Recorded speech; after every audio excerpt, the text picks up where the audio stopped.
ఎస్ఎంటీవీ న్యూస్కు స్వాగతం. నిర్దేశిత సమయంలో ఉపాధి హామీ పనులను పూర్తి చేయాలని హన్మకొండ జిల్లా కలెక్టర్ ప్రావీణ్య అన్నారు. ఈరోజు హన్మకొండ జిల్లా వేలేరు మండలంలో కలెక్టర్ పర్యటించారు. ఈ సందర్భంగా ఉపాధి హామీ పనులను పరిశీలించారు. నిర్దేశిత ఉపాధి హామీ పనులను మార్చి 31వ తేదీ నాటికి పూర్తి చేయాలని హన్మకొండ జిల్లా కలెక్టర్ ప్రావీణ్య అధికారులను ఆదేశించారు.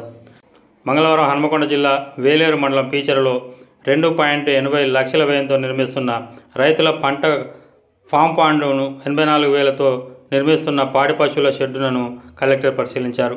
అదేవిధంగా గ్రామంలో కొనసాగుతున్న ఉపాధి హామీ పనులను కలెక్టర్ పరిశీలించారు. ఎంతమంది కూలీలు ఉపాధి పనులకు హాజరవుతున్నారనే వివరాలను అడిగి తెలుసుకున్నారు. 79 మంది ఉపాధి హామీ పనులకు హాజరైనట్లు అధికారులు కలెక్టర్కు సూచించారు. అదేవిధంగా నెల్లికుదురులో ఉద్యాన పంట సాగులో భాగంగా 2.60 లక్షల వ్యయంతో ఎకరం విస్తీర్ణంలో అత్యధికంగా 335 మామిడి మొక్కలు నాటిన తోటను కలెక్టర్ సందర్శించారు. ఈ సందర్భంగా జిల్లా కలెక్టర్ ప్రావీణ్య మాట్లాడుతూ ఉపాధి హామీ పనులలో భాగంగా కూలీలకు నిబంధనల మేరకు పని దినాలు కల్పించాలన్నారు. ఈ సందర్భంగా జిల్లా కలెక్టర్ ప్రావీణ్య మాట్లాడుతూ ఉపాధి హామీలో భాగంగా చేపట్టిన పనులను త్వరితగతిన పూర్తి చేయాలని కలెక్టర్ సూచించారు. ఉపాధి హామీ పనులలో కూలీలకు నిబంధనల మేరకు పని దినాలను కల్పించాలని చెప్పారు. ఉపాధి హామీ పనులను జరుగుతున్న నేపథ్యంలో ప్రదేశాలలో తాగునీరు, ఓఆర్ఎస్ ప్యాకెట్లు, ప్రథమ చికిత్స కిట్టు, షెడ్డు, నెట్టు తప్పనిసరిగా ఉండాలన్నారు. ఉపాధి హామీ పనులకు సంబంధించి నిర్దేశిత లక్ష్యాన్ని గడువులోగా పూర్తి చేయాలని చెప్పారు. ఈ కార్యక్రమంలో అదనపు ఆర్డీఓ శ్రీనివాసరావు, మండల ప్రత్యేక అధికారి మల్లయ్య, తహసీల్దార్ కోమి, ఎంపీడీఓ లక్ష్మీ ప్రసన్న, ఇతర అధికారులు పాల్గొన్నారు. ఈ ఛానల్ను సబ్స్క్రైబ్ చేయండి, లైక్ చేయండి. సో మెటీరియల్ 50,000 ఏమేమి తీసుకున్నారు? ఫామ్ యార్డ్ మాన్యూర్ ఉంటుంది, ప్రొక్యూర్మెంట్ ఒకటి మాన్యూర్. ఈ ఇయర్స్ సో షార్ట్ అయినప్పుడు వాళ్ళు కట్టారు. వాళ్ళు సో షార్ట్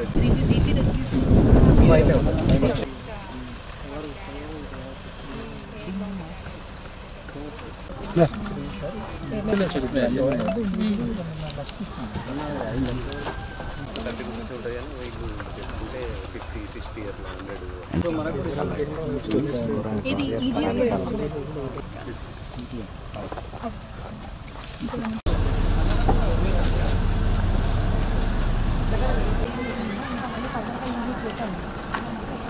ఇప్పటికల్లా అయిపోతుంది.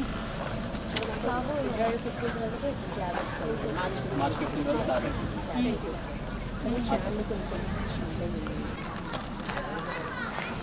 ఇది స్టాండర్డ్ టైప్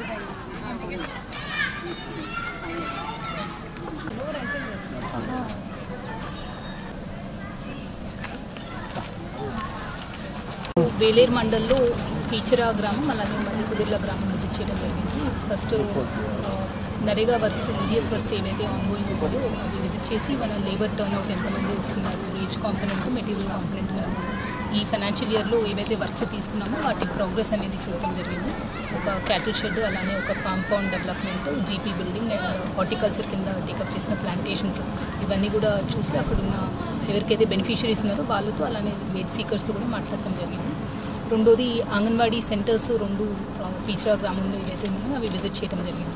సో అక్కడ వాళ్ళకి అవైలబుల్ ఉన్న ఫెసిలిటీస్, అలానే వాళ్ళ ఫుడ్ ఏదైతే మనకి సప్లై అవుతుందో అవి, అండ్ వాళ్ళకి వచ్చిన స్టడీ మెటీరియల్ ఏదైతే ఉన్నాయో అవి కూడా చెక్ చేయడం జరిగింది. రీసెంట్గానే డిస్ట్రిక్ట్లో ఆల్మోస్ట్ ఒక 220 అంగన్వాడీ సెంటర్స్ అన్నీ కూడా ఎలక్ట్రిఫికేషన్ కింద మనము ప్రాజెక్ట్ లాగా టేకప్ చేశాము. వాళ్ళందరికీ ఎలక్ట్రికల్ కనెక్షన్స్, ఓన్ బిల్డింగ్స్ ఉన్నవన్నీ కూడా ఎలక్ట్రికల్ కనెక్షన్స్ ఇస్తూ వాళ్ళకి ఫ్యాన్స్ అండ్ లైట్స్ ఎక్కడైతే అవసరం ఉన్నాయో అవన్నీ కూడా పెట్టడం జరిగింది. సో ఇక్కడ ఇన్స్టలేషన్ ఏవైతే చేశారో అవి కూడా చూడటం జరిగింది. అలానే ఎంపీపీఎస్ పీచరాలో కూడా వాళ్ళు ఏదైతే ఫుడ్ పెడుతున్నారో అది కూడా చెక్ చేయడం జరిగింది. అండ్ ఎక్కడైతే ఇబ్బందులు ఉన్నాయో మిడ్ డే మీల్లో మెన్యూ ప్రకారం ఫాలో అవ్వని కేసెస్ మీద యాక్షన్ తీసుకుంటాము. ఎంఈఓ గారు కూడా రెగ్యులర్గా ఇన్స్పెక్షన్ చేయడానికి ఇన్స్ట్రక్షన్స్ ఇవ్వడం జరుగుతుంది.